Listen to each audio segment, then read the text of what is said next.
ফলে আপনারা দেখবেন এই যে এটিএম আজহারুল ইসলাম তার যে রায় ঘোষণা করা হয়েছিল 2014 সালে একজন মৃত্যুদণ্ডপ্রাপ্ত আসামি, অর্থাৎ তার পরবর্তী যে কার্যক্রম ছিল ডেথ রেফারেন্স নিয়ে আসা, সেই রায়কে কার্যকর করা।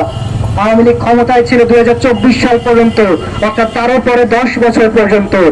কিন্তু আমরা এই 10 বছরে কিন্তু সেই রায় কার্যকর হতে দেখিনি। কেন আমরা দেখিনি? কারণ এই আওয়ামী লীগ কিন্তু আজহারুল ইসলামের বিচার হোক এটা চাননি।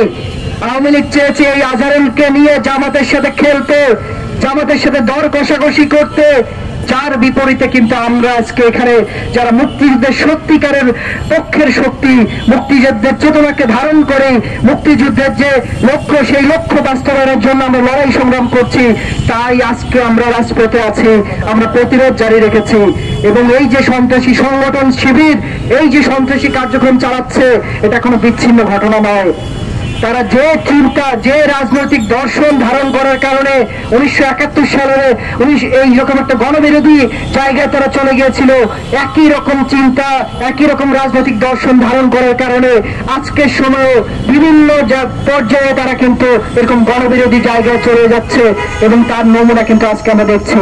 ফলে ওই যে উপদেষ্টা মাহফুজ বলেছিলেন যে 24-এর গণ অভ্যুত্থানের মধ্য দিয়ে জামাত এবং শিবির এখানে তাদের কাফফারা দিয়েছে। আমরা বলছি জামাত এবং শিবিরের কাফফারা দেওয়ার কোনো সুযোগ নাই। লক্ষ লক্ষ মানুষের মৃত্যুর জন্য দায়ী যে সংগঠন, তাদের কাফফারা দেওয়ার কোনো সুযোগ নাই। এবং এই যে যারা যুদ্ধাপরাধ করেছে তাদের বিচার নিয়ে আজকে আপনারা যে খেলা খেলছেন, এই আগুন নিয়ে আপনারা খেলা করবেন না। যদি খেলা করেন তার ভবিষ্যৎ, তার কিন্তু পরিণতি ভালো হবে না। এই কথা বলছি। আজকে আমরা সমাবেশ থেকে এই যে অব্যাহত সন্ত্রাস চলছে তার আমরা বিচার চাই, চিহ্নিত করে জড়িতদের দ্রুততম সময়ের মধ্যে গ্রেপ্তার করতে হবে, বিচার করতে হবে, এবং দেশে যে গণতান্ত্রিক পরিবেশ, আমাদের ক্যাম্পাসগুলোতে গণতান্ত্রিক পরিবেশ, সেই গণতান্ত্রিক পরিবেশ নির্মাণ করতে হবে। সংগ্রামী বন্ধুগণ, আমরা